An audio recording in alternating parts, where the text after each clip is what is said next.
Okay, good morning, everyone. I'd like to call the May 9th Finance meeting, committee meeting to order. Can we have a roll call, please?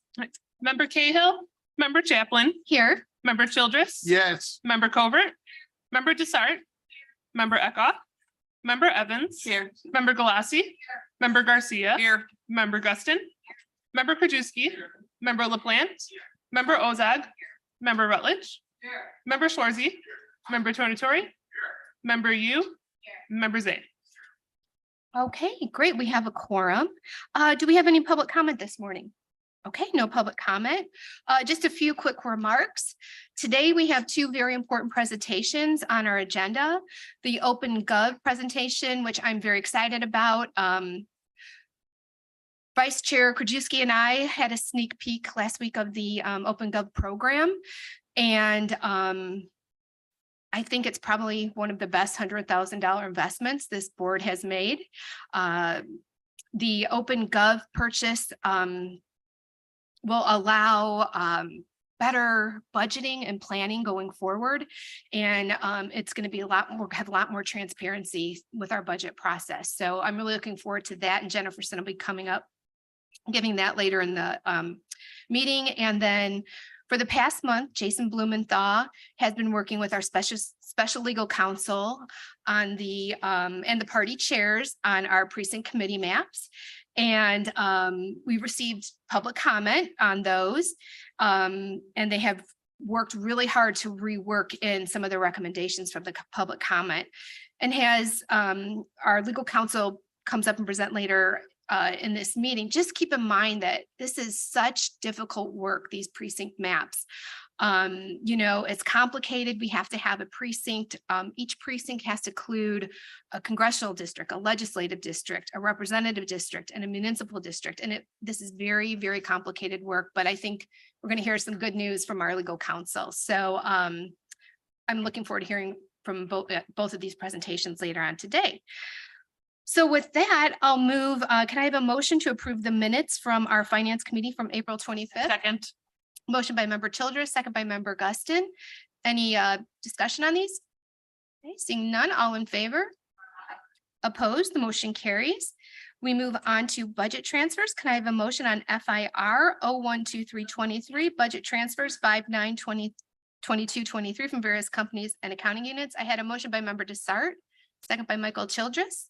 Member Childress, any discussion? Okay, all in favor? Opposed, the motion carries. We move on to procurement requisitions. I'm going to call on member Krajewski for finance. Thank you, Madam Chair. Move on FIP 0006-23 recommendation for the approval of a contract issued to Mesero Insurance Services to provide our insurance brokerage services contract not to exceed $79,500. We have a motion by member Krajewski, a second by member Desart. Any discussion? Okay, all those in favor? Opposed, the motion carries. We move on to human services. Member Schwarzy. Thank you, Madam Chair. I move on item HSP 5623. A recommendation for the approval of a contract purchase order to Medline Industries, Inc. to furnish and deliver Spectre 1000 UV disinfection device systems for the DuPage Care Center for the period of May 10th, 23 through November 30th of 23 for a contract total not to exceed $75,000. Okay, I have a motion by member Schwarzy, a second by member Desart. Any discussion? All in favor? Opposed, the motion carries. Thank you, member Schwarzy. We move on to public works. Member Garcia. Yeah, hi, I move for approval of FMP 006523, a recommendation for the approval of a contract to Airways Systems, Inc. for a semi-annual cleaning of the kitchen ducts, hoods, and fans, the judicial office facility, JTK Administration Building, Jail, and Care Center for facilities management for the two-year period of May 26, 2023 through May 25th, 2025 for a total contract amount not to exceed $35,196. I have a motion by member Garcia, a second by member Desart. Any discussion? Okay, all those in favor? Aye. Opposed, the motion carries. Member Garcia. I move for approval of PWP 003223, recommendation for the approval of a contract purchase order to HD Supply Facilities Maintenance Limited to furnish and deliver housekeeping supplies and cleaning chemicals to public work facilities for the period of May 9th, 2023 to October 31st, 2025 for a total contract amount not to exceed $40,000. I have a motion by member Garcia, a second by member Desart. Any discussion? All those in favor? Aye. Opposed? The motion carries. Member Garcia? I move for approval of PWP 003323, recommendation for the approval of a contract purchase order to WW Granger Inc. to furnish and deliver miscellaneous maintenance, repair, and operation parts and supplies for public works facilities for the period of May 9th, 2023 to December 31st, 2024, for a total contract amount not to exceed $60,000. Have a motion by member Garcia, a second by member Childress. Any discussion? All those in favor? Aye. Opposed? The motion carries. Member Garcia? And finally, I move for approval of PWP 003423, recommendation for the approval of a contract to Gasvoda and Associates, Inc. for Teledyne ISCO wastewater sampling and flow monitoring equipment, parts and repairs for public works for the period of June 1st, 2023 to May 31st, 2027, for a contract total amount not to exceed $60,000. Have a motion by member Garcia, a second by member Desart. Any discussion? All those in favor? Aye. Opposed? Okay, the motion carries. Thank you, member Garcia. We move on to stormwater. Member Zay. Morning, Madam Chair. I move on SMP 5623, approval of the contract issued to Environmental Consulting and Technology for professional engineering services for hydraulic modeling and floodplain mapping services, the amount not to exceed $50,000. The motion by member Zay, second by member Desart. Any discussion? All those in favor? Aye. Opposed? The motion carries. Member Zay. Thank you, Madam Chair. I move on SMP 57-23, approval of contract issued to Strand Associates, Inc. for on-call drainage professional engineering services or stormwater management, the amount not to exceed $70,000. I have a motion by member Zay, a second by member Desart. Any discussion? All those in favor? Opposed? The motion carries. Member Zay. Thank you, Madam Chair. I move on SMP 58-23, approval of a contract issued to Trotter and Associates for on-call professional engineering services for stormwater management, in the amount not to exceed $90,000. Have a motion by member Zay, a second by member Desart. Any discussion? All those in favor? Aye. Opposed? The motion carries. Thank you, member Thank you, Zay. Madam Chair. We move on to transportation. Member Ozak.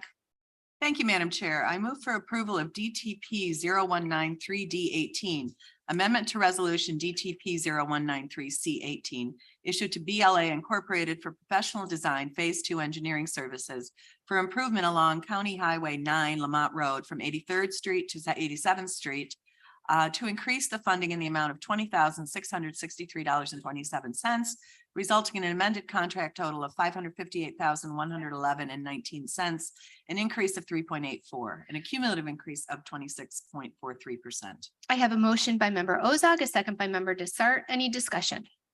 Member Krajewski.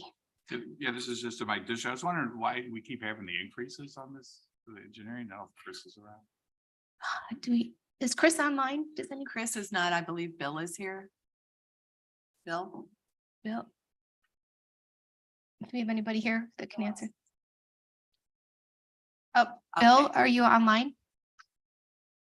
Okay, if he's not, I will get back to you with an answer for that. Okay.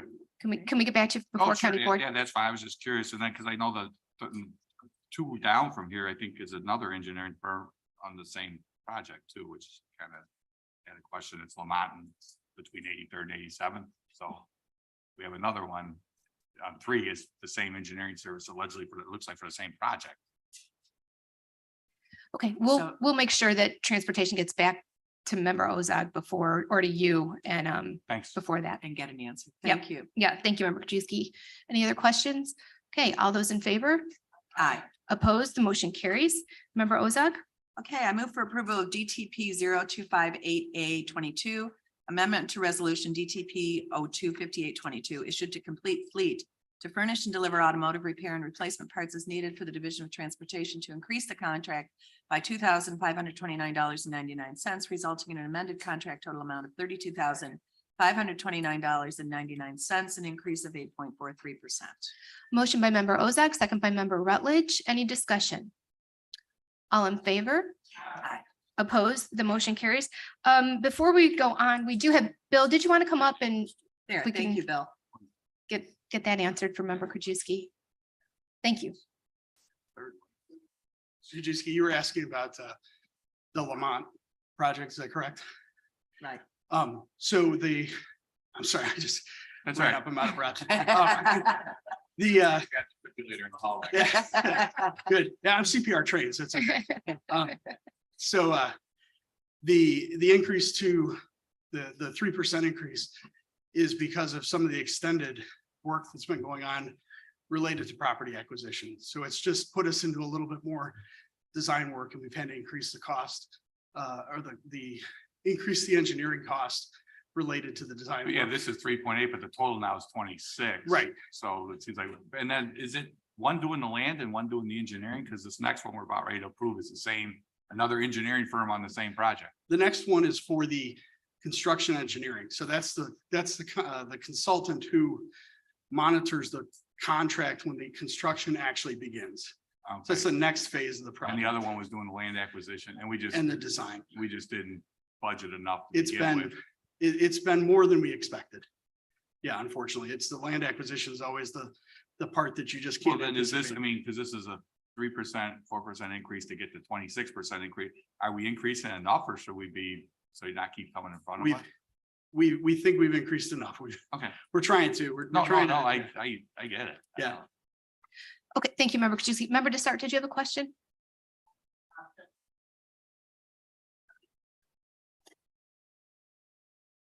Hi, Bill. Thanks for running up. So what is the difference between engineering services and the construction engineering services of HR Green? So engineering services that's being increased is the actual design of the project. Once the project gets let and awarded to a contractor, then we have an engineer who goes out and monitors the construction. That's a requirement both of the county, but also of IDOT. And so the phase 3, the construction engineering, which is the second item that's being discussed on this project, is the construction engineering.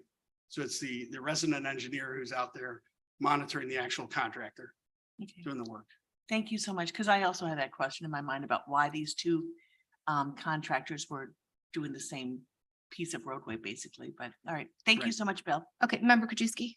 Yeah, last thing, are they gonna start this project after 87th and Woodward? I mean, we're not gonna have them both going at the same time, are we? We don't expect to. Okay. We expect 87th and Woodward will finish prior to this project. Because that's Getting really, started. I mean, it's been congested I over know. there. There's barrels everywhere and. I just drove through there yesterday. No, it's terrible. Yeah, okay. It It's was that's a tough project. No, And I this is know. gonna be a tough project too. Well, I know they both Yeah. are, and it's gonna help great Yeah. tremendously when it's done, but right now trying to navigate through there is really difficult. And if they start this one before that one's done. Yeah. Thank you. You're welcome. Okay, thank you, member Krajewski. Thank you so much, Bill. Mary, go ahead, please proceed. Oh, your mic, Mary. Member Ozak, sorry. Okay, I move for approval of DTP 006923, recommendation for the approval of a contract to HR Green for professional construction engineering services for improvement along County Highway 9 Lamont Road from 83rd to 87th Street. Excuse me, for the period May 9th, 2023 through November 30th, 2027, for a contract total not to exceed $611,540.05. Professional services vetted through a qualification-based selection process in compliance with Illinois Local Government Professional Services. Have a motion by member Ozak, a second by member Desart. Any discussion? All those in favor? Aye. Opposed, the motion carries. Member Ozak. Okay, thank you. I move for approval of DTP 007023, recommendation for the approval of a contract to Altorfer Industries to furnish and deliver Caterpillar repair and replacement parts as needed for the Division of Transportation for the period of May 14th, 2023 through May 31st, 2024, for a contract total not to exceed $30,000 per 55 Illinois CS, not suitable for competitive bids, sole source. Have a motion by member Ozak, a second by member Childress. Any discussion? All those in favor? Aye. Opposed, the motion carries. Thank you, member Ozak. We move on to finance resolutions. Member Krajewski. Thank you, Madam Chair. I move to combine items 8A, B, and C, all acceptance or appropriation resolutions. Have a motion to combine items A, B, and C by member Krajewski, second by member Zay. All in favor? Opposed? Items are combined. Member Krajewski. I move to approve FIR 0120-23, acceptance appropriation of additional funding for the Illinois Department of Human Services for the amount of $40,000. FIR 0121-23, acceptance appropriation of DuPage Care Center Foundation Music Therapy Grant amount of $55,332, and then the FIR 0122-23 acceptance appropriation of the Illinois Home Weatherization Assistance Program, Department of Energy, in the amount of $1,074,098. Have a motion by member Krajewski, second by member Zay. Any discussion? All those in favor? Opposed? That motion carries. Member Krajewski. Oh, before we go to item 8D, I'd like to have Greg Bevel, could you come on up and give a little overview of what this is? Because I know we've had a lot of questions on this the last 24 hours or so. Am I live here? Great. Good morning, Greg Bedlove, Choose DuPage. So I know you're about to consider the feasibility study that you've asked Choose DuPage to administer for you for performing arts analysis as well as sports venue. Just, I guess, as a reminder from the presentation that we gave last time, it's just a feasibility study. It's important to note that things like an inventory of existing facilities, an inventory of existing opportunities, an inventory of existing weaknesses will be noted. Massive stakeholder involvement from all existing entities and probably folks that might not even know that they're in that marketplace. I've also had several conversations with CMAP, who has offered their services to help draft the scope of services and make sure that we stay focused on what it is, which is nothing more than a feasibility study. So no, at least on Choose DuPage's part, our role would be to administer the feasibility studies and provide you with a report to determine what the next steps might be, if any, to go forward, reconvene, regroup, stop, go backwards, whatever the case may be. Okay, thank you, Greg. So I'm gonna have Brian make the motion and second, and then we'll entertain discussion at that time then. Okay, Yes, thank you, Madam yep. Chair. I move on FIR 0125 dash 10. I get the other one, 0124-23, which is the additional appropriation for the ARPA fund for Choose DuPage, the amount of $270,000, and it is ARPA item. Have a motion by member Krajewski, second by member Desart, and discussion, member Ozog. Thank you, Madam Chair.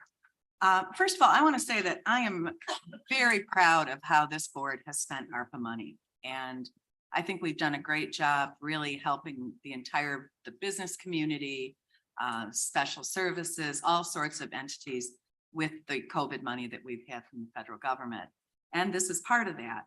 But what I would like to see, and Greg has mentioned this, but what I would like to see written in the actual agreement is a discussion that we will have a inventory of what the arts are in DuPage County, with activity, with, if possible, some kind of discussion of what the economic impact may be. Chair Conroy and I met with Diana Martinez of COD recently, and she mentioned something to the effect of $6 million of economic impact from the Frida show, 2 summers ago. She's going to speak to us today during the board meeting about the Warhol show. So what I'd like to see, and I really think it needs to be in the agreement, is that this project, this over $250,000, will actually inventory what we have. And I think we need to talk to municipalities. Lilacia Festival is going on right now in Lombard. You know, tell us what you're doing right now so that you have a snapshot of where we're at. And also, if possible, to find out impact from what's actually happened to these entities during the last 3 years when so many events were canceled or pulled or whatever. I just think this is really important, and it needs to be in the agreement. Because as I read the agreement now, it's to study the feasibility of an arts center and possibly a sports center. And I don't know how we do that without knowing what we have first. So I would propose that we table this discussion or this item for today, and that it is brought back to us with that delineated, the inventory and economic impact of what we have going on right now with the arts. So that's what I would like to see here in terms of us spending this money responsibly and doing something that can tell us where we're at first and then carry on from there. I don't know if that would be something for me to appropriate to respond to. Choose DuPage would administer whatever study the board Yeah. determines in whatever form you all determine it. I can tell you that Choose DuPage has always believed that you can't improve on something that you can't measure. So it was just an assumption on our part that any feasibility study, whether it be for a performing arts center, for a sports venue, for a business of any type, would always include an inventory of what you have, as well as the economic impact. When Choose DuPage has stood before this board in the past, our discussions are most often led by the economic impact of Right. whatever it is we're proposing. So if that's not defined in the agreement, it's certainly top of mind and absolutely in full agreement. Well, I if would it's be, something Choose I'd DuPage- be more comfortable if it was actually stated in the agreement that we were going to start with that and then go on to a discussion of what the future might hold. Okay, I have members I'm going to call, but I just want to make a statement that right now we're on the appropriation. The next one's going to be the agreement. So we can make an amendment on the floor as well. According to our legal counsel. So we're doing the appropriation right now. So we'll want to talk about that. Do I have a second for a motion to table? On the appropriation? No. Okay. So I have member Garcia, member Yu, member Zay, member Krajewski, and then member LaPlante. So member Garcia. Thank you, and Chair. then member Desart. And I absolutely know that your intent is to study all we have and get an inventory. I'm kind of confused that I would assume Choose DuPage almost has an inventory at this point in time because you're able to tell people what's going on in DuPage County right now. That is the Choose DuPage name. Along with our partners at the CVB and others, Correct. we are very in tune of our existing product. Correct. I do agree with member Ozog, though. I would feel more comfortable because I don't know what we have here, and that it seems like there's a disconnect between the lines and the resolution. Because it says, that we're supposed to be responding to the COVID-19 pandemic by assisting negatively impacted industries such as tourism, travel, and hospitality. And then 2 lines down, it just goes, and then this is to administer 2 tourism studies by engaging third-party experts to assist in researching, analyzing, and preparing studies. It's not the resolution. Yeah, Point yeah. of order. This is not. the Right, resolution. we're This is talking on the appropriation. appropriation I'll for the hold money. my comment till the next item, then I'm sorry. So do we want to take a vote on the appropriation right now and then move on to the discussion of the contract? We can do that. Member you?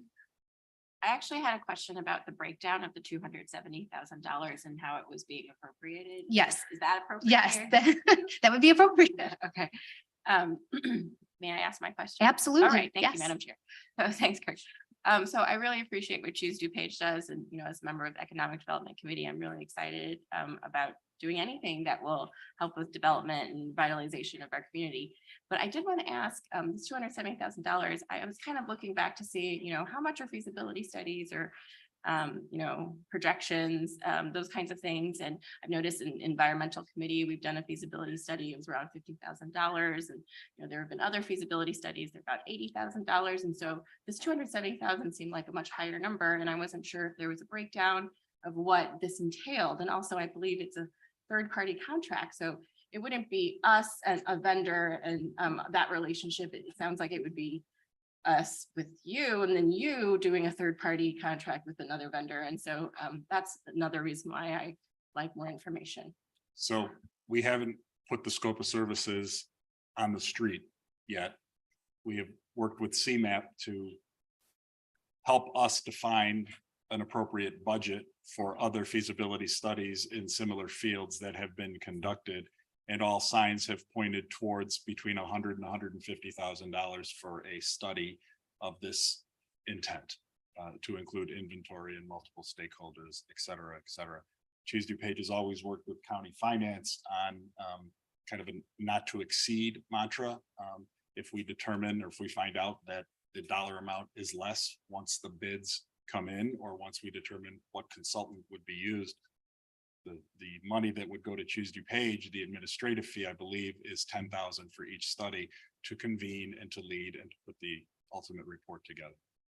But to answer your question directly, it is a absolutely industry kind of in line with industry standard amount to be around $100,000 for a study. Did you have any other questions? But so this appropriation that was for 270,000, I've just heard that he's saying that around 150 is each, I Each. see. Okay, and we are looking to do both studies, Correct.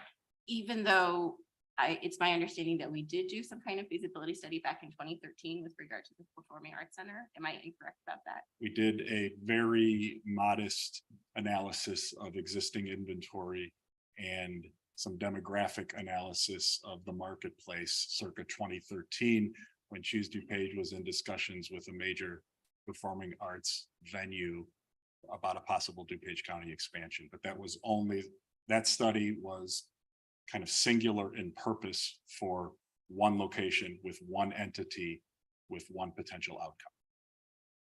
Thank you for that.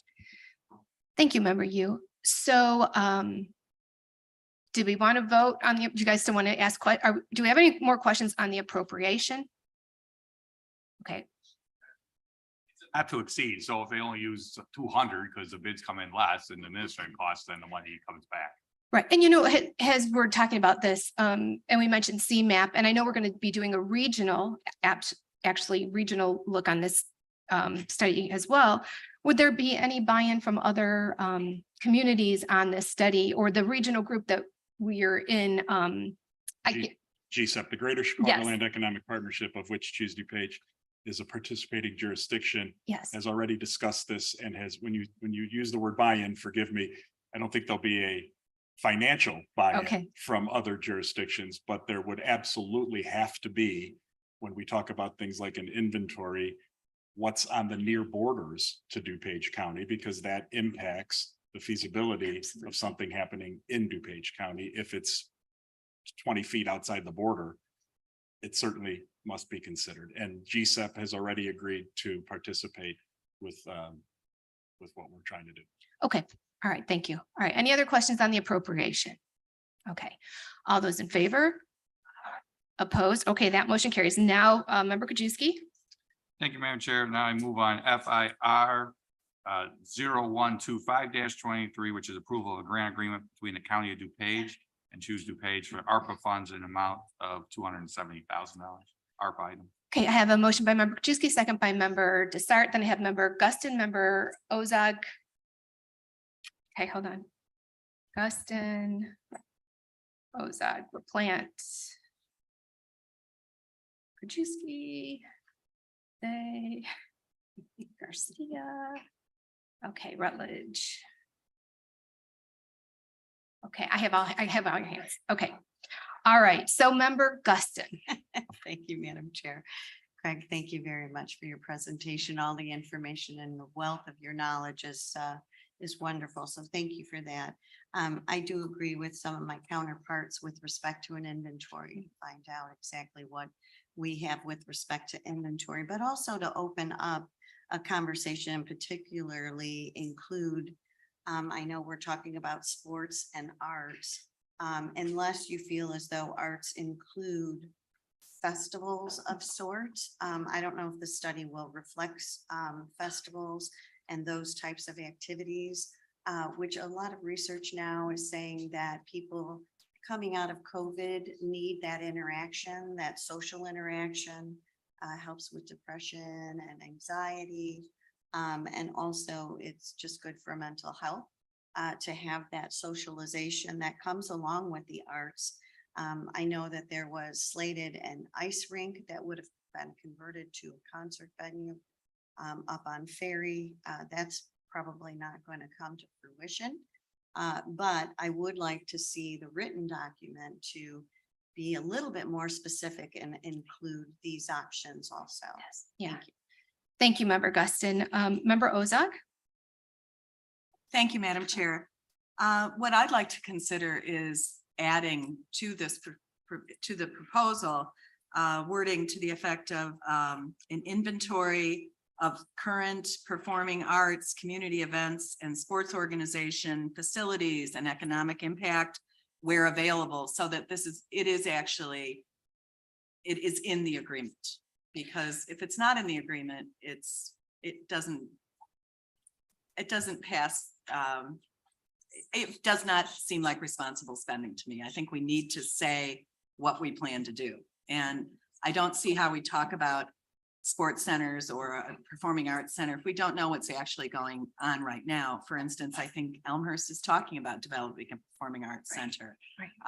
There's so much activity right now that we need to know what's available, what's happened in the last few years, and let's talk about the impact that COVID has had. So all of that could be part of part A, and then you could discuss future plans or what may be something that may be needed, but I think it has to be written down in this agreement. Yeah, I think, Member Ozak, I think we're going to probably have an amendment. I think we're going to get the majority of the board to have that amendment, but let's hear the discussion. And then Okay. at the end, we can come back and make an amendment to Okay, this. but I think it needs to be written. Yeah, It needs to be part of the agreement. Yes. Okay. Thank you, Member Ozak. Member LaPlante. Thank you so much, Chair. Thank you so much, Greg. I know that you did a great presentation in February. And so as with Nick up there, this was presented and laid out very, very clearly in February, and it had the full support of the whole board to move forward. Do remember very, very clearly the discussion about inventory. That came up a lot. And I know Nick answered that question several times. I would direct some of my colleagues. Sometimes I know time passes, we're all busy, but it's always helpful. Sometimes when I don't remember what happened, I go back and I rewatch. So you can always rewatch the video and see the original presentation from February. So we don't have to ask the same questions over and over, but absolutely, I think the definition of a feasibility study is you see what is there. You take an inventory and then you see what's possible. In terms of responsible spending, it is our job on the county board to look for opportunities for growth and development in DuPage County. As chair of economic development, this is what we are tasked to do on our committee. We want to see what opportunities for economic development and growth lie in our county of 1 million people.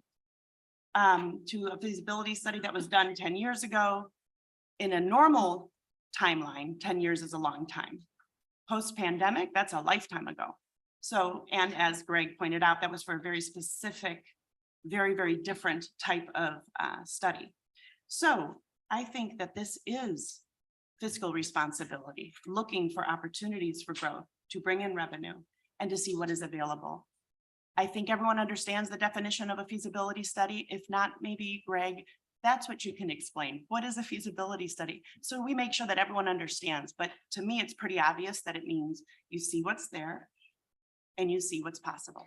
Thank you. Thank you, Member LaPlante. And we did appropriate the money. So I don't think it's an issue of getting the money or doing the study, but in talking with several members last evening, I think for clarification purposes, they would be much more comfortable having those words in the contract, in the document, in the resolution. So, I don't think it's bad to have more information for people to, to add that in there. It's not going to hurt anything. We've allocated the funds, so we're committed to it, but we just want to make sure that it's, that everybody understands the direction of this study.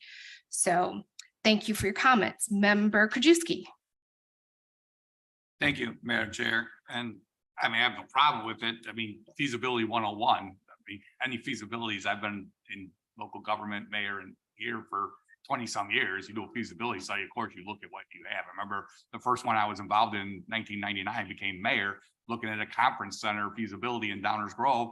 We had plenty of land, but the first thing they did on the feasibility was inventory all the hotels and conference centers that were available before you decide whether you're even going to move forward. That's feasibility 101. So I think you'll be doing that. In addition, I'm sure we could spell everything out, but I would like you also to look at on the sports side, whether it's Indianapolis or Cedar Rapids, Cedar Falls, which have the big sports baseball complexes.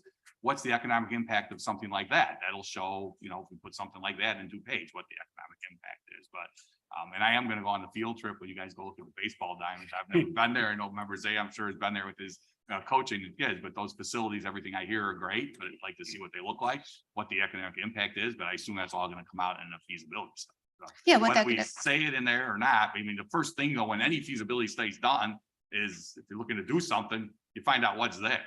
And from there, you can decide whether you need to move forward or there's already plenty there. And so right, what the demand is, exactly. Right. Whether we put it in or Right. not, it's feasibility 101.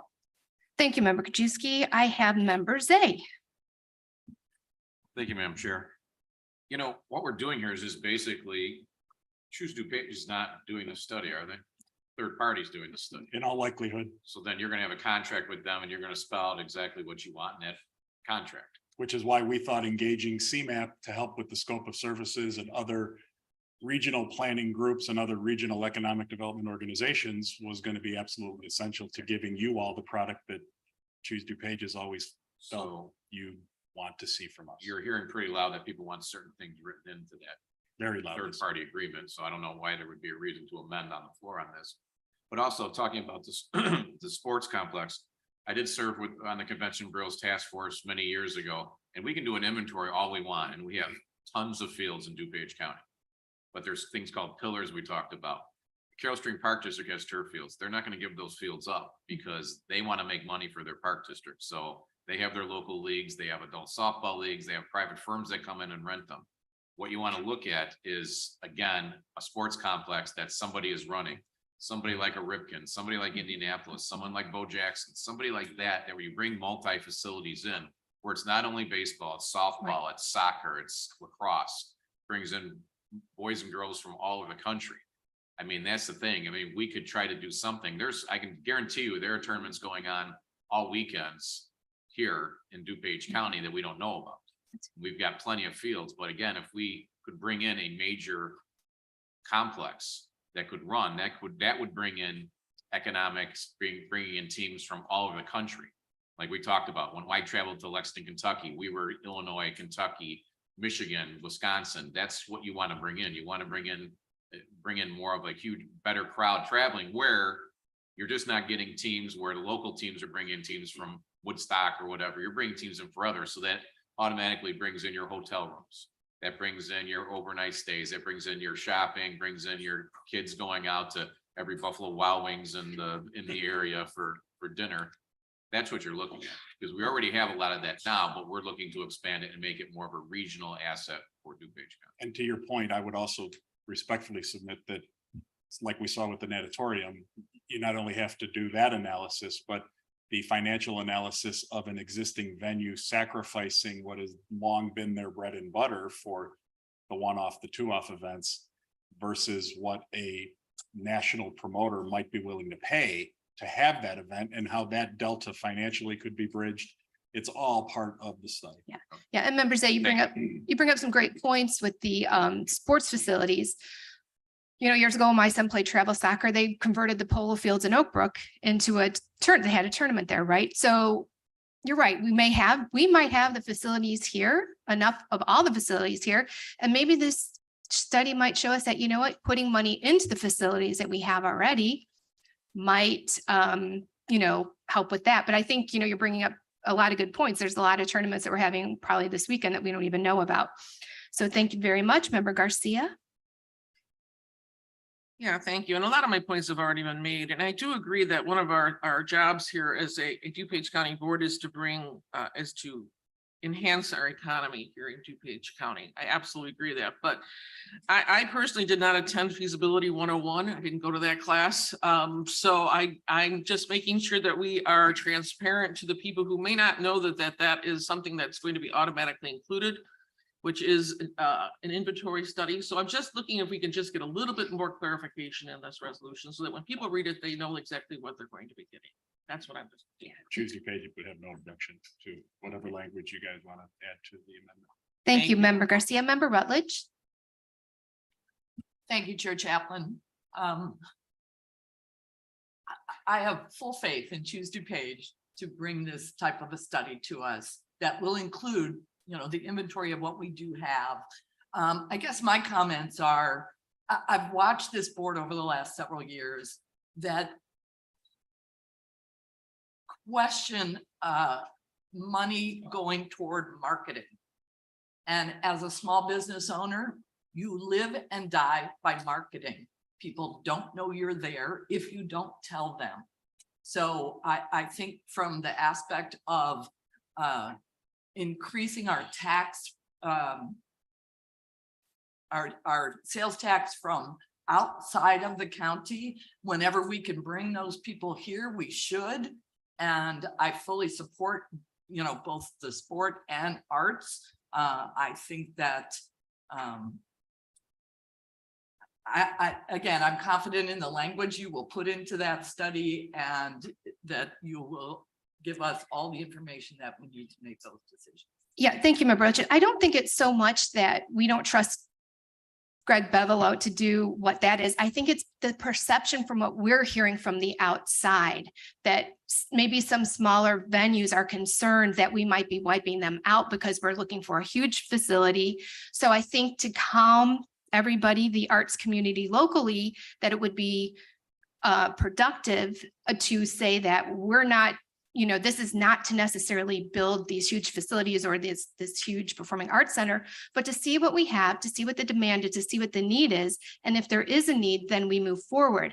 But I think it would do a lot to just for our local community to know that we're going to first be seeing what we have, what their condition is, what the need is, what the demand is, and things like that. So just for that, I think that's what I'm hearing. So and always questions are good. We should have debate. We should be allowed to have debate on any topic that we want. It's good. People see that we're asking questions. That's our job. Our job is not to just, rubber stamp everything. Asking questions is good, and you might actually learn something. We all learned about feasibility 101 that maybe some of us haven't taken. So, so thank you very much. I have Member Desart and then Member Ozak.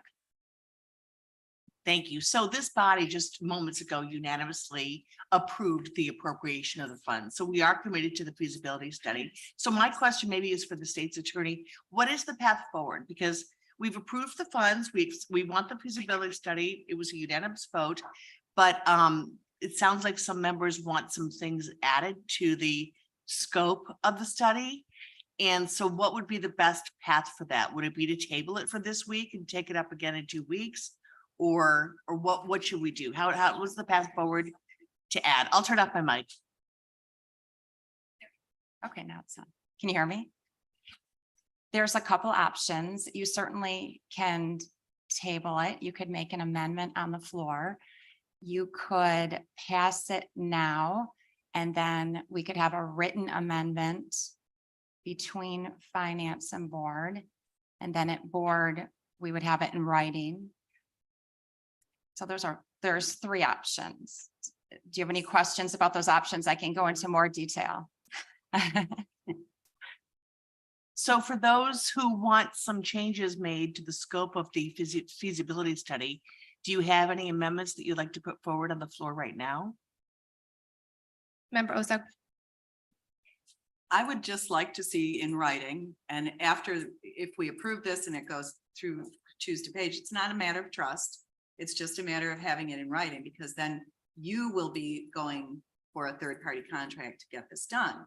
And it just seems to make sense to me that we have an amendment adding the not feasibility, to add an inventory and economic impact of where we're at right now post-COVID, because this is COVID money.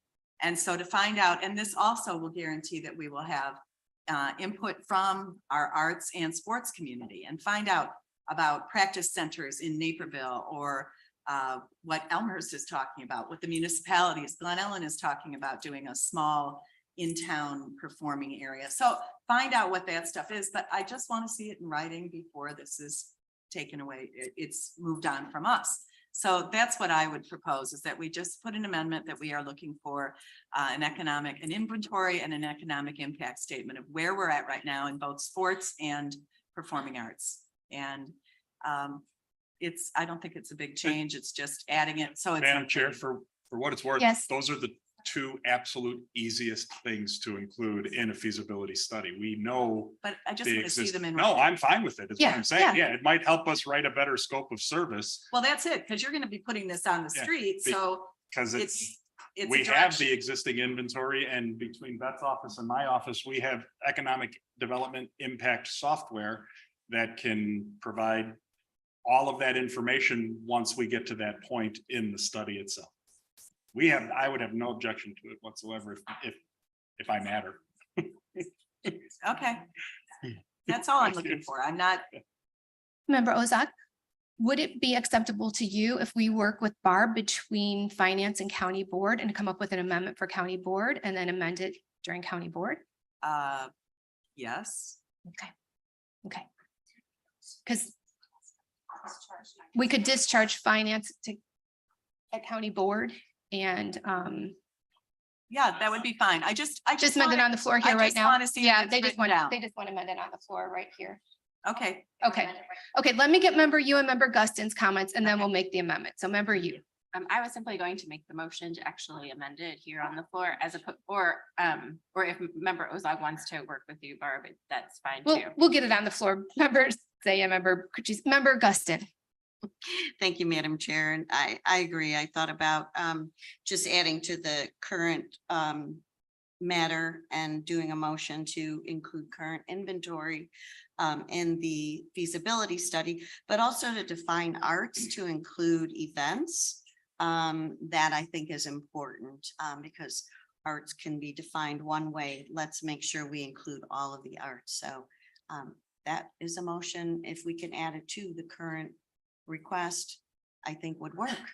Okay, thank you, member Guston. So member Tornatori, I see you kind of raising your hand. You're not sure if you want to get involved in the Well, discussion. no, I think all of this is great discussion. Whatever agreement you would enter into with the third party, Greg, wouldn't that come back before us for approval? It would not. I don't believe there's a, it doesn't have to, but as Choose DuPage's policy has always been, we would be happy to share the scope of services with whoever wants to see it. We're happy to share the winning bidder, so to speak. And of course, I would assume that members of this body would be on the committees that are formed in order to do the studies. Well, I guess that's my point. I thought that there would be some input from us regarding that. My only concern, and I think all the discussion is great, are we limiting ourselves to the scope of whatever it is you put out on the street if we add all these amendments and kind of limit what we're talking about? I believe the way the state's attorney wrote it originally, the agreement that I saw was it was very broad in scope, Okay. that As we long as have it's the broad, ability to look at It's fine. big facilities, medium-sized facilities, sports, performing arts, combos, indoor, outdoor, retractable roof, all of that kind of Yeah, stuff. but not limited to, we could add in there, but right. Okay. So, Thank you. Madam okay, Chair. so thank you, member Tornatori. So member Ozog, did you want to make a motion to amend or? Go ahead. Or member Guston, did you have a motion to amend? Or member, no, she was seconding it. That's okay.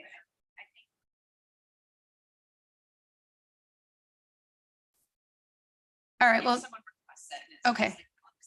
And by that Second. time, legal probably will Okay. have 2 sentences that they can add to the amendment for our next. Okay, we'll work with Barb. You guys, ladies, work with Barb on that. Okay, okay. All right, so I think we're done with our discussion on this item. All in favor? Opposed, the motion carries. Member Krajewski.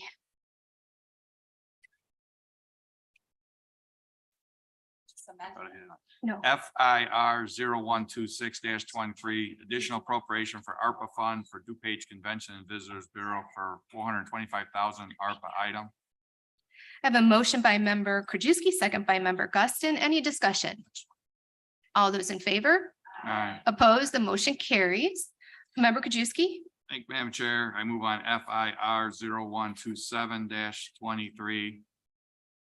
Actually, now I'm going to amend now FIR 0127-23. You should have in front of you an amendment just on the eligible uses, and it just defines the 5 events that the Visitors Bureau came and did our presentation last week. So one is 2024 TNB Annual Championship Equity and Bowling Conference bid fee, the 2025 USBC Junior Gold bid fee, not to exceed 100,000, the 2024 US Water Polo Olympic Development Program venue rentals for $50,000 not to exceed, and the 2023 DuPage Esports rentals not to exceed 50,000 and various Stardust Bowling venue rental fees not to exceed 150,000. These were the ones that were spelled out in the presentation we received last week.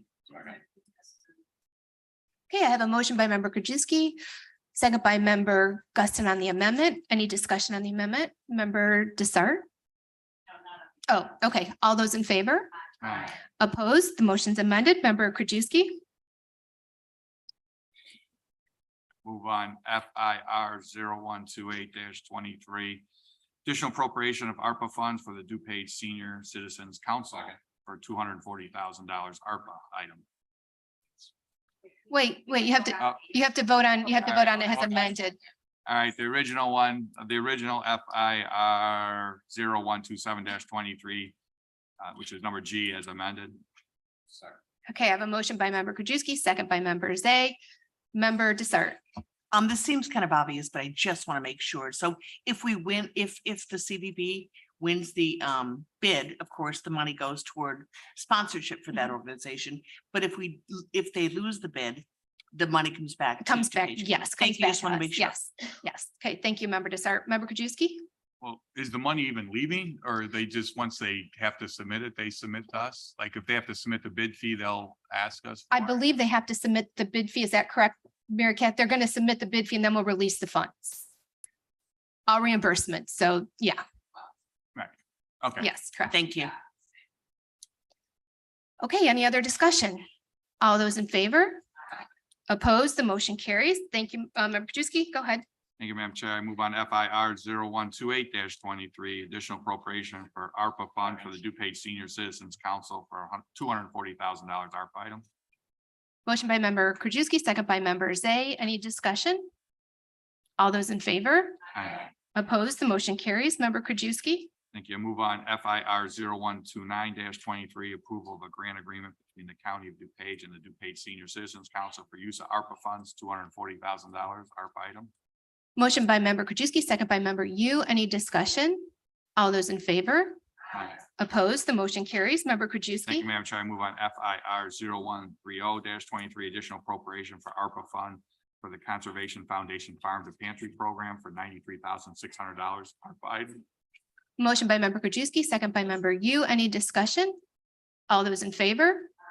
Opposed? The motion carries. Member Krajewski. Thank you, Madam Chair. I move on FIR 0131-23, approval of a grant agreement between the County of DuPage and the Conservation Foundation Farm to Pantry Program for use of ARPA funds in the amount of $93,600. Motion by member Krajewski, second by member Desart. Any discussion? All those in favor? Opposed? The motion carries. Member Krajewski. Thank you, Madam Chair. I move on FIR 0132-23, additional appropriation of ARPA fund for the Conservation Foundation Nature RX program for $48,077 ARPA item. Motion by member Krajewski, second by member Guston. Any discussion? All those in favor? Opposed? The motion carries. Member Krajewski. Thank you, Madam Chair. I move on FIR 0133-23, approval of a grant agreement between the County of DuPage and the Conservation Foundation Nature RX program for the use of ARPA funds in the amount of $48,700. Motion by member Krajewski, second by member Yu. Any discussion? All those in favor? Opposed? The motion carries. Member Krajewski. Thank you, Madam Chair. I move on FIR 0134-23, approval of the creation of a small agency grant program in the amount of $1,050,000 ARPA interest. I have a motion in a second. Member Krajewski, are you going to amend this? Yes, I have an amendment now on FIR 0134-23 and the resolution, whereas just it says Illinois 990, which is not the form that they would be submitting. They would be submitting the AG 990-IL, so just substituting that language. Thank you. Okay, I have a motion by member Krajewski, second by member Schwerzy to amend. Any discussion on the amendment? All those in favor? Aye. Opposed? Motion carries. Member Krajewski. Thanks. Now I move on FIR 0134-23 as amended. Do I have a second on that? Oh, okay. Motion by member Krajewski, second by member Schwerzy. Any discussion? A member Evans. Thank you, Madam Chair. I just would like to ask for more clarification. I think this is great, but I would just like a little more clarification on what qualifies, and it doesn't have to be here, like maybe in an email form, what qualifies as human services I think there's a lot of nonprofits that would be interested in applying and they have to adhere to. What, Mary, you want to come up and just give a quick overview of that program?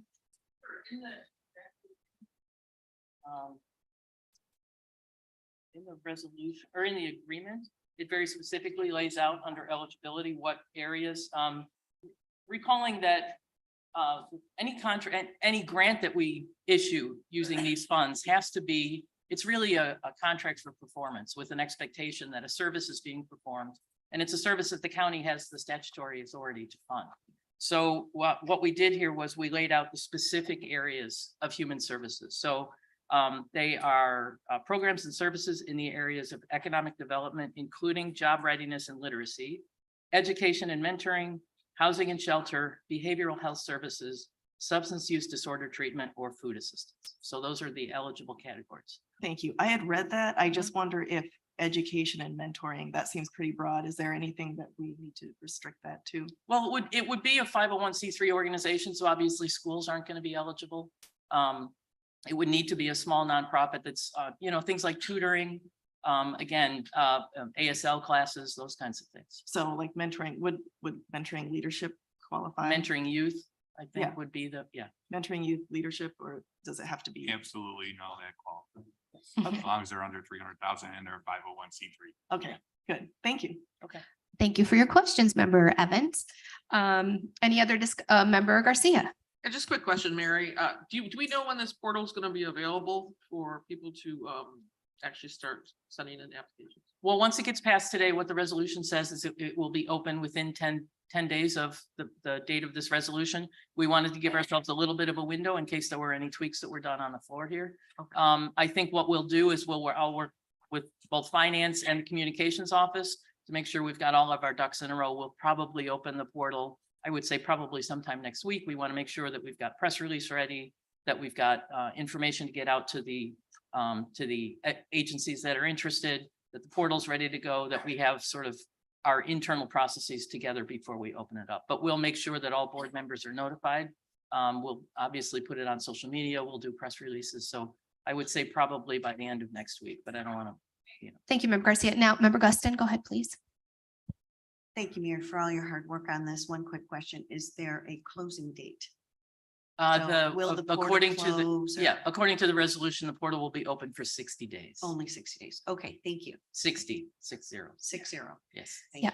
Thank you, Member Guston. Member Krajewski. Yeah, I talked to Member Swarzy about this yesterday, but just if their corporate office, and most of them I'm sure are going to be in DuPage, happens to be outside, but they service DuPage, is it going to be eligible? So I could just see some that are on the border, but they service the DuPage residents, but yet their corporate office may be out of DuPage. And I know for the big grants through the DuPage Foundation, there was like Lake Shore, I think, which was down in Chicago, but they service DuPage, so they qualify.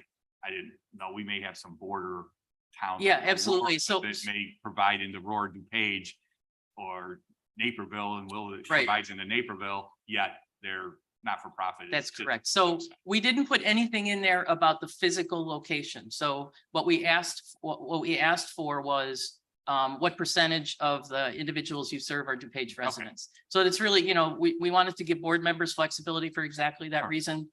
Obviously Naperville being a really good example where their office might be on the Will County side, but they're serving a lot of DuPage residents. Thank you. Yeah, and thank you so much, Mary. Thanks for working on this. It's going to be a great program that's probably going to really help a lot of people. So I'm very excited. I know it's going to be a little more work for your team, but we really appreciate the effort and everything. So it's really the finance team that's really doing thank you, a huge finance amount team, of work on this.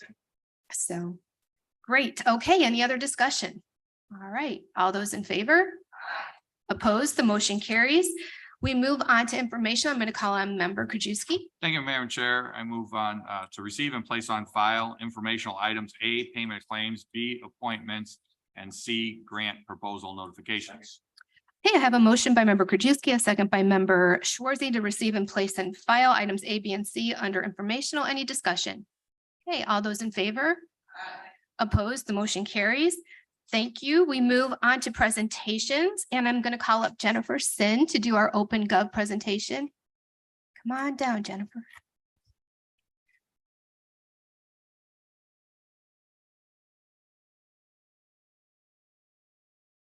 Good morning. I need to share my screen. Good morning. My name is Jennifer Sin, and I'm one of the Deputy Chief Financial Officers in Finance. And I'm here today to show you OpenGov, which is Finance's new budget and reporting software. This is a powerful budget system which will allow the county to better budget as well as be more transparent with reporting. Get to that page. Okay.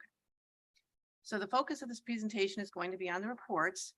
Finance has been in the process of personally training departments one at a time. So we've been going down to every single department my team has, and we've been training the departments so they get that one-on-one personal attention, can ask whatever questions they have. Finance is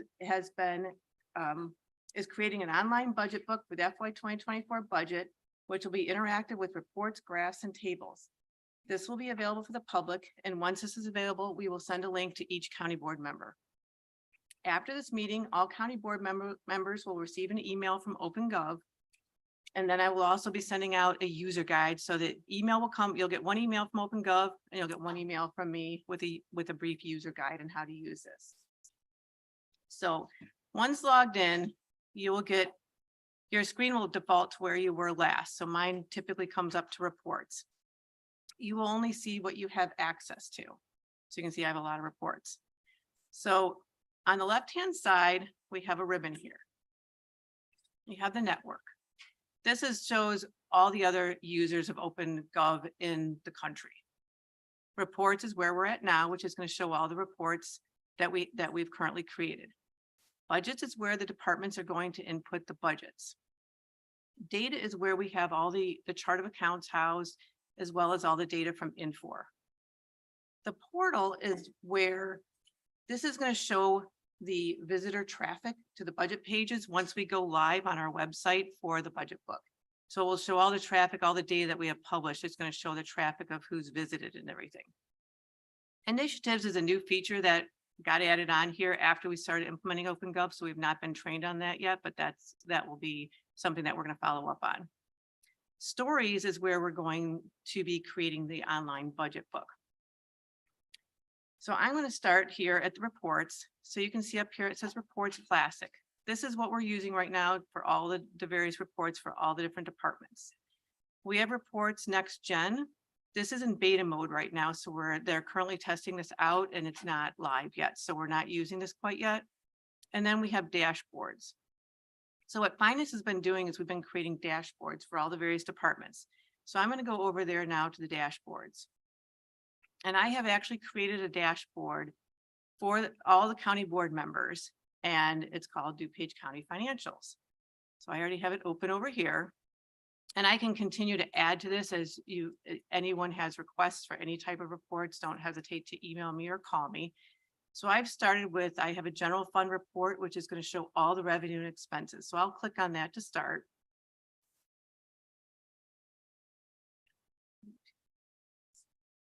And so you can see we have the 21 actuals, the 22 actuals, the 23 approved budget, the 23 revised budget, and 23 actuals to date.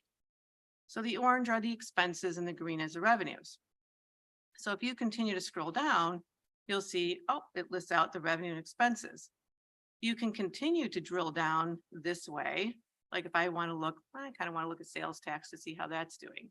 And I can go, okay, it gives me a summary for sales tax, but I want to know each individual sales tax. So I can continue going down and seeing what's going on each year. I can do it that way, and I can do the same thing for expenses. The other thing that I can do besides that is I can go, I don't care about the revenues. I just want to click on expenses. So I'm going to click over here and boom, now I get all the expenses by category. So you can see you can just keep clicking around and it's like, the orange is a personnel, I really just want to look at this right now. I just want to look at the personnel. And then it continues to break it down for you, but it's very quick. And then I can decide I want to see this in a pie chart and I can click over here. So you can see it's like instantaneous with changing to however you want your data. And then I can just click reset because I'm like, okay, now I've just made a big mess of things and I want to go back to where I was. The other thing that we think is really nice, because a lot of departments do PowerPoint presentations. Finance does a lot of PowerPoint presentations. I can download this into an image, or I can download this into a spreadsheet. I mean, it's that quick. And I can do, and I can do a chart and a table, or I can just do the chart, or I can just do the table. And it's just that quick to, it'll come up and I hit download and then I'll open it, but I won't do that now. So if I go back into the dashboards, I also have it set up for just general fund expenses. I have general fund expenses by type. I can show you that one. So any type of reports you have for the various departments, like if you're concerned, like if you want to look at animal services revenue, if you want to look at the sheriff's budget, any of that, we have all of that. I can break everything down for you. But this then shows the revenue by type, and it has a nice little pie chart. And again, I can change the graphs. I can do anything that I can pretty much do anything that I want. I can drill down on this information further down here as well. And I can slide this, like right now, this is showing the 2023 approved budget. Well, I want to see what the current budget is. I just slide that right over. So you can see it's very user-friendly, very easy to use. So that's, we have the revenue, we have the revenue by type. I did the distribution of property taxes in case you want to see how that was divvied out. We have the cannabis tax investments, and I did just a dashboard just for sales tax. So if there's any type of reports that anyone wants to see, don't hesitate to call or email me. Now, the next thing that I want to show you are the budgets and where the departments are going to go and input their budgets. So we've been working with the various departments on their budgets. And we've been training them. And one of the departments we gave access to early on was the sheriff, because they have a very large budget and a lot of information to access, to input into the system. So I met with Dan Bilodeau and trained him on how to use this, and he's been inputting his budget. So I'm actually going to show you his budget then this is a work in progress, not finalized by any means. So they'll come up to their department page and they're going to put their narrative in. They're also going to add any documents to support their budget, like an org chart, any new initiatives or new requests, things like that. They're going to attach whatever they want us to see there. And then they're going to input their expenses and revenue. So we're just going to start with the expenses. Now I'll just pick law enforcement because they have lots of different budgets they have to input. So one of the things we were listening to board members saying that they wanted more narrative in their explanation as to the expenses. So OpenGov really provides a lot of information. So they're going to get, and this comes up, you can move columns around. This is very user friendly. But we loaded data in here, and I'm going to go move this over so it's bigger on the screen because my eyes are bad too. We have FY21 actuals, FY 2022 actuals, the FY 2023 current budget. We have preloaded all of the salaries in under the positions tab. We have all the salaries loaded in that for current active employees. So they have to put in the 23 anticipated, which the sheriff they have not done that yet. They've been focusing on the FY 2024 department requests. So you can see some of these items are grayed out here. There's a number in here, but it's grayed out. So you see there's a little caret next to it. So I can go and click on this and see what makes up the $39,000. This line is completely itemized out with everything that they need. That totals of $39,220. So they're giving me all this information, which is absolutely fantastic. I can go and click on, let's see what kind of cleaning supplies they need. And again, it lists everything out that they need for the budget year. So I think this is a really powerful tool. We can do the same thing. The revenue and the expenses are the same. So I think it's a very powerful tool because it really gives us a lot of information to use for the budget. One of the other things, so the online budget book, which we've not created yet because we've not created the FY 2024 budget. But I want to give you an example of what another county or another department is using in Winchester, Virginia. So you go to your home page and this is what it looks like. And this is what we are going to work towards as having an interactive budget. So you can go on there and then you can go click on operating. And we have a very similar setup on our base pages, but we have nothing in there yet. So if I go and click on, I guess we could click on human resources. And they have a cover page. They have their description, their strategic plan goals, their staffing, their expenses, And this will update. The other thing that we've been working with the departments on is capital. You can see it's very interactive. You can go click and it's like you can just keep clicking away and you can get all this information. But they define their capital program. And then they have all the various projects. And so we've been working on getting our capital side set up. We have the input screen where the departments are going to input. But I can click on a project here and it's going to give me a summary. We can add pictures. We can add anything that we want. We've actually, in our template, we've added the county board districts, legislative districts. We've put a lot of the same thing as far as project description, the summary, the cost estimate, the funding sources. So I can also send you a link to their website. So you just have an example of what our goal for the 2024 budget will look like this in September. But if, again, this is just a very brief overview of this. If you want any reports built for any of your committees or your departments, just again, reach out to me and I will create the reports and you'll get an email that the report's ready to view. That's about it. Great. Thank you so much. So do we have any questions? Member Garcia. It's not necessarily a question, but it's a big, wow, this is fantastic. And the work that went into to putting this together, I cannot even imagine. So kudos to the finance staff for this. I think it's going to make transparency so much easier for everybody who wants to see what's exactly going on at the county. So I'm very excited for this. It's fantastic. So I just wanted to say a big thank you to you guys. Thank you. And Jennifer, so when we get the budget, we're no longer going to get those spreadsheets, right? The print is like The tiny. goal, I'm going to I already have a folder in here called Budget Reports County Board. All of those will be in there. Yeah, and it's going to be, it's really going to make everybody's life much better. So I'm excited about this. And if any board members want to come in, maybe and sit down with you Yes. for a few minutes, they can come and learn how to use the system a little bit. So Yeah, if anyone wants to meet one-on-one, just give me a call and we can set up a time. I have no problems. I know that's why we decided to train the departments one-on-one because it's much easier to do that. yeah. Okay, great. Well, thank you very much, Jennifer. Thanks. Okay, next we have our 2023 draft DuPage County precinct map presentations. We're gonna have Bert and Ross come on up. This is our special legal counsel that we hired. And here comes Jason.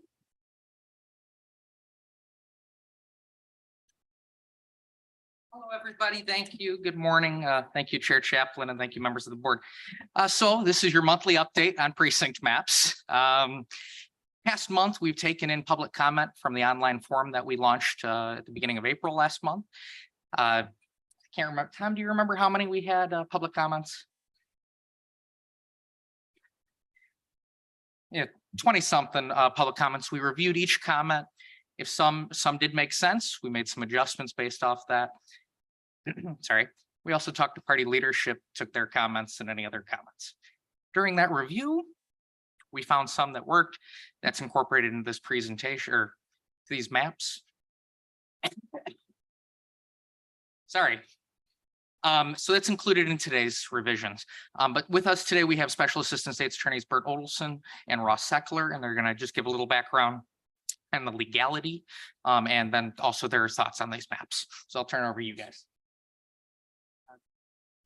Thank you, Jason, and thank you, members of the board, for having us here.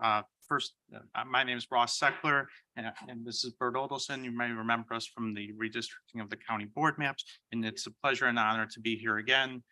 We really want to thank first Jason, Assistant State's Attorney Connor McCarthy, and Tom and the entire GIS team.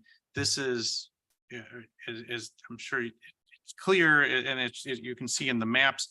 This is a yeoman's task, going from the difference of how difficult it was to, for example, to redistrict the 6 county board districts versus we have here before you 600 individual precincts.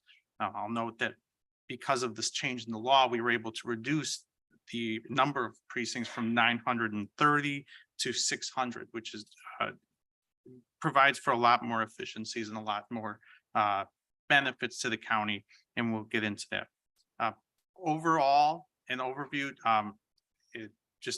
we're playing with general guidelines here. It's under section 11.2 of the election code, and the General Assembly recently changed that code. It used to say that you had a hard cap of precinct voter registration, registered voter population at 800. Well, instead, the goal was to help counties consolidate precincts, because having so many precincts and so many all of these districts, it was more complicated than it was worth, especially with increases in technology and voting equipment. For example, in DuPage, you can vote anywhere in any precinct. So it really doesn't matter so much where the precinct line necessarily falls. If your house may be closer to a different polling place, you could still go there. So allowing the counties to consolidate that. So instead, the General Assembly changed the law to say, okay, you have to have precincts as near as practicable at 1,200 registered voters. As near as practical. And then it says, well, as near as practicable, you can't have more than one congressional, county board, state rep, state legislative, municipal board, or district. And of course, we're going to follow and keep within the township lines. So we have two competing standards that are the same, as near as practicable. So what does that mean? Whatever, as there aren't any real cases on that standard. So it's really it's a pragmatic approach. It's what works best, and when we can do both, great. When we can get to that right around that 1,200 without splitting any districts, without crossing any lines, great. Where we have to go a little bit over the 1,200, the General Assembly removed that hard cap, that hard max. Yeah, we can go a little bit over so that we don't split any districts, we don't split any lines, we keep things geographically together and that makes sense. We'll do that. And on the other hand, if there's a way, if we have to split maybe one line in order to not cross a congressional line, or we have to keep a state rep and state legislative district line together. And in doing that, we cross into a ward line. We have to weigh those options and had to do that almost 930 times to make it 600 times. So it's quite a tedious and complicated task. Overall, we've met via Teams and otherwise with staff. And again, that they have done a really phenomenal task in going through all of the comments, getting a lot of feedback, and continuing to update these maps. We have done our analysis, and these maps as presented do, in our opinion, meet all the legal requirements. And that any of the deviations that I talked about before, if they go a little bit above the population, or if they're a little bit even below the population, that there's a justification for that. There's a justified needed reason for that deviation. And none of the higher population precincts as presented are such that the overall deviation from the highest to the lowest is not so it's not so absurd and ridiculous. We don't have a precinct that's 1,500 or 2,000 people. It's all within the 1,300 as the upper echelon. And those are justified for very specific reasons as determined. Great, so thank you. So come on up, Jason. Sorry, I apologize for my cough attack there at the beginning. So I had a few other comments I wanted to make, but thank you, Bert and Russ, too, for the substantial amount of time spent on this. One thing I do want to clarify. We were very thoughtful when a line had to change or anything like that, and it was to meet all these legal standards. So we didn't just pick random things. I do want to clarify that, and I really want to thank the GIS team for spending a substantial amount of time with us. This was tedious, but it was very important work. So just wanted to indicate that. But we'll take questions at that time. Let's say something. Yeah, and and what to Ross's point. So if somebody were to say, well, I have a precinct here with 600 and I have one with 1,500, those are all going to be justifiable because of the standards that you had to draw that map by. Correct. And So one yes. thing I do want to clarify, and Bert and Ross, please correct me if I'm wrong. One thing we're allowed under statute is to look at potential new growth. So you will see some lower populations that we're aware of buildings going to be built and populations to increase. So some of them are lower for that purpose because we're being mindful of the fact that that will grow. So just something to be noted of. Thank you. So now we're going to open up to questions. Member Desart, Member Zay, and then Member Rutledge. Thank you. Thank you for all your work. Oh my gosh, I can't even imagine what it took to go through this. Jason, we had a constituent write in, and I know that Member Guston sent it over to you, sent her email over to you. Did you get that worked into this new iteration? If it's the constituent, I think she sent multiple comments. Some worked, some did not.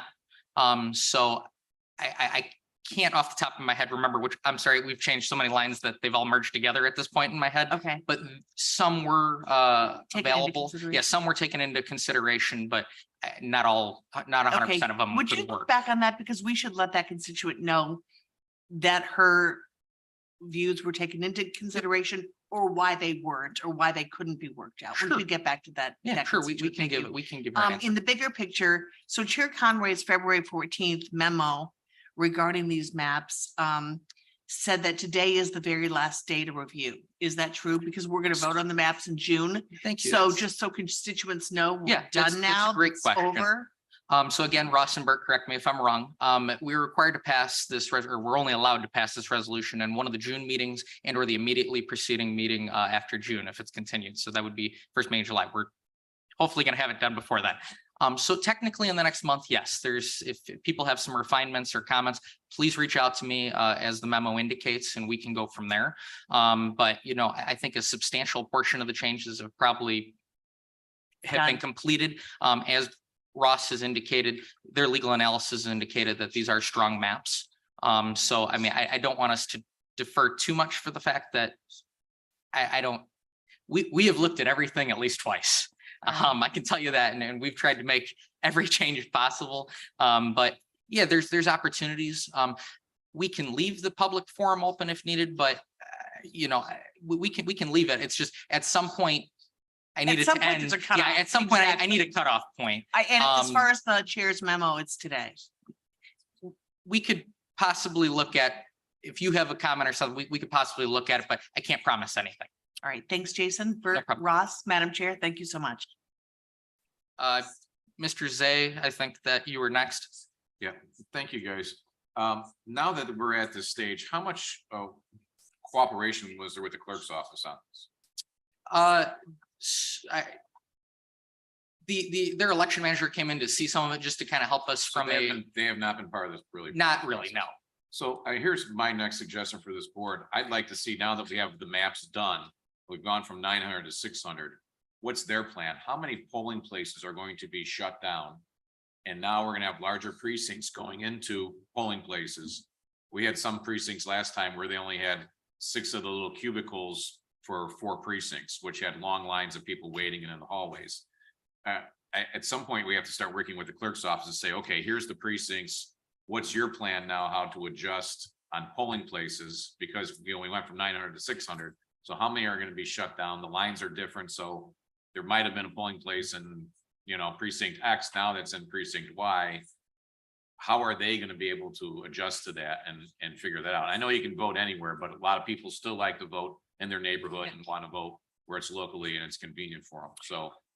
And I will let you know. Next stage that we're going to look at is working with the Yeah, clerk's office. and I will let you know, they've had access to this, their election manager has had access to, because he's looked at it for us of like, hey, does this work precinct wise or voter ballot styles? We have tried to minimize the amount of voter ballots as well for that exact point you're saying.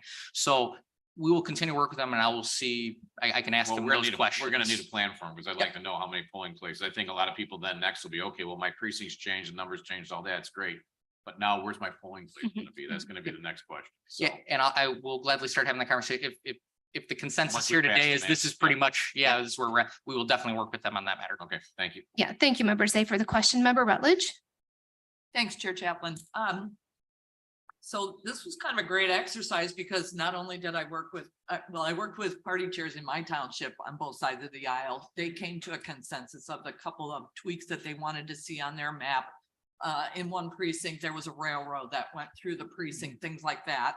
And I mean, I did not totally immerse myself in what they were doing. I just kind of led the discussion. But I'm getting feedback that some of those changes are not being reflected here. So, and I've gotten various answers over this process of, no, there's just not going to be any changes. This is what the map is. And so I'm confused, and I want to make sure that these small changes that don't affect, in fact, there's one that she said that they didn't follow a district line in Warrenville in precinct 23. So not exactly sure the details of all of that, but I just want to make sure that the changes that are being requested are reflected. Or I can say this, that any request and or change that was sent in was reviewed by the legal team and myself to review it and see if it was a possibility. Again, I've had so many, that particular matter, I don't know off the top of my head, but I'd be glad to circle back with you and look at it. I do want to inquire though, or it'd be one thing is the public portion of it hasn't changed yet, the public facing thing that'll occur today. So what you have in front of you will be done by the end of today. So if they're seeing an older map that might not reflect, but, oh, was it this one? Okay, all right, that's fine. But again, there may have been a rational reason as to why, but again, we would have to talk through it. We can talk, go ahead. I believe for that one in particular, there's a ward line, and then if you move it too much, you change the population way too much. And that was, and we did, for every single comment or request that came in, we spent the time to go through, and you overlay on the map every single line that is in existence and try to adjust your eyes accordingly. And then you try to figure out, and then you look at the populations, and we have to do the analysis. And so we did for every single one, we went through and did it. And we're very mindful when the highway came through or a railway came through to try and make sure that they weren't splitting the precincts. Again, sometimes that's not possible to avoid just because the statute says we have to look at the district lines, the geography lines are kind of lower on the priority low. Okay. One thing I do want to say about Milton 23, I've just been advised, we did make it follow the state rep line that you had indicated. So that did make a small adjustment to fit that state rep. However, these PDF maps aren't as clear when we get the electronic one. And also you guys will all have access to the electronic like we had before. Great. We're just updating those maps. Okay, thank you for the considerations, and I'll circle back with, it was just a couple of items, and that way I can get back to them and say, okay, this is why this could not change. So I appreciate that. Thank you, Member Rutledge. Member Garcia. And I wanted to thank you very much. I know that the one thing I've been talking to you about that was rectified and was made. So the constituent I've been dealing with and trying to help should be very happy with the outcome of this map. I do want to give a little credit to, I believe the beginning maps you were using were originally made by the clerk's office, if that's correct. That was the base map we used, yes. That's what I thought. So I wanted to make that the clerk's office did have a lot to do with the base maps. So they were involved in the beginning. So this was not without the clerk's input. Correct. I mean, the changes from that date onward were us, but yes, the base map was what was originally presented to you all last year. Okay, thank you. Thank you. Thank you, Member Garcia. Member Krajewski. Thank you, Madam Chair. I know, Bert, you've been doing this an awful long time, and Springfield keeps you employed, I think. So just for people that are new and listening now, but a few years ago, we had 700 precincts here in DuPage County, and there's 102 counties here, and the legislature said they're too big. You got to make them smaller. So we make them smaller, and got to go through this exercise a few years ago now at 900. Now they come back saying, oh, they're too small. You need to make them bigger. We're going back to where we were, but we can see all the work that's involved with these guys down in Springfield, just keep back and forth as a yo-yo. So now we're back to small. In a few years, they'll be in front of us again, and they'll say they're too large precincts and you need to make them smaller again. But this is ridiculous that we keep going back and forth. We are mere servants. And we're being told what to do from down in Springfield. But I mean, several years ago, we had 700 something, about this many precincts, and then they made us cut them all smaller, and now they're saying they're too small, you gotta go back and make them bigger. Well, I think, Brian, I remember, Juicy, I think the reasoning behind that is because of vote by mail, early voting, and things like that, that we're having less people show up on election day. So I think this time there might have been some rhyme to the reason, right? So or reason to the rhyme or whatever. So yeah, so I think that's what, and hopefully they don't come back because this is tedious. This is a lot of work. But you know, I want to really thank our staff for all the great work they did. Our outside counsel, you guys are great. Always good to work with. And I think we have a really good map going forward that I think both parties agree on. And I even though we really shouldn't take that into consideration, but I think it's a good, strong map. So I just want to thank everyone for allowing us the opportunity to partake. This is far more difficult than redistricting, and I can say that after decades of redistricting. And it is a credit to your staff who really did the tedious work while we gave some overall legal guidance. The statute doesn't give us much guidance. The case law gives us no guidance, contrary to redistricting, where we have a lot of guidance and a lot of criteria. So a lot of this is judgment, knowing the county, judgment of your GIS people. They did a great job, and you have a really good map. And maybe they will up it again, but I don't think it's going that way. I think you'll see it less precincts as we go on, with so. more and more voting by mail. Yeah, thank you very much. Okay, so hang on one second. I just want to confer with my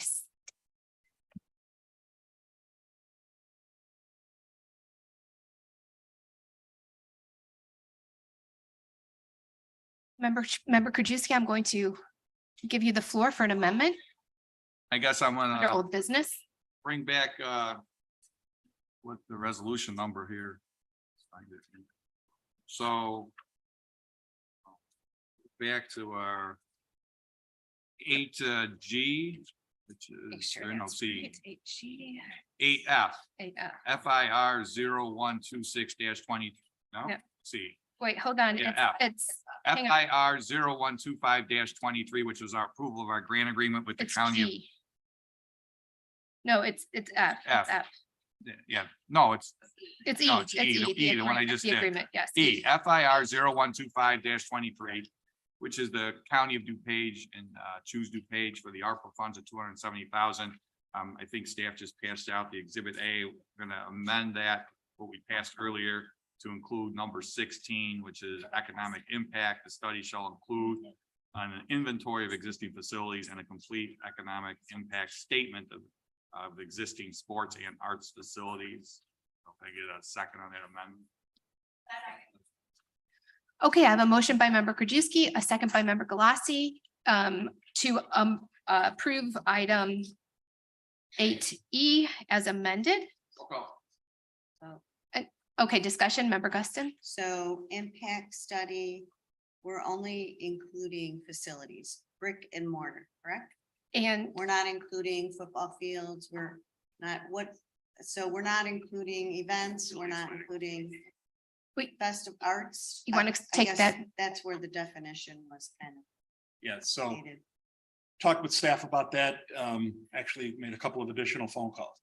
Just to be clear, the study as Choose DuPage would interpret it, would certainly never work to work against any local festival, any local band shell, any park district event. Our concern is that if we do an economic impact analysis on a park district little league championship game, that's going to add a lot of time and cost to the study. Things like, as an example, Downers Grove has a Tuesday night concert in the park at their local band shell. Certainly we would provide the inventory of that band shell, but to do an economic impact analysis of a Tuesday night concert in the park for 32 municipalities, it was just my impression that that was really not consistent with the vision and the mission of the request of the county board to do the feasibility study.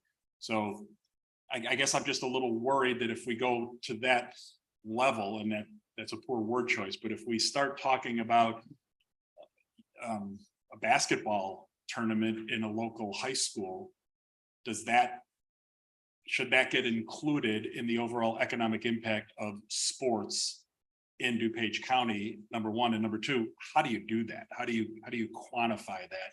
Because you're probably talking about between sports, Saved by the Bell, between sports and performing arts, you're probably talking about thousands of events per year.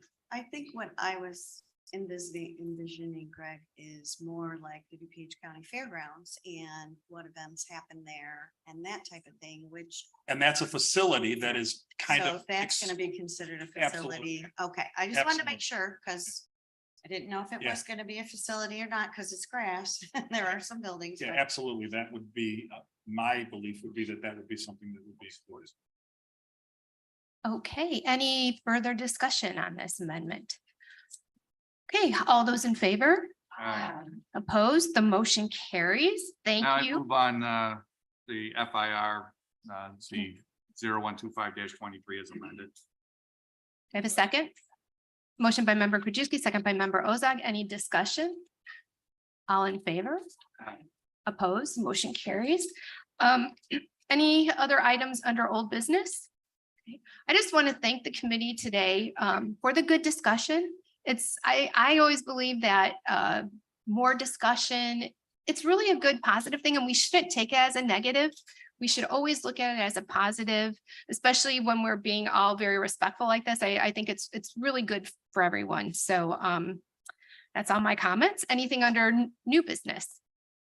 Okay, can I have a motion to adjourn? Second, all in favor?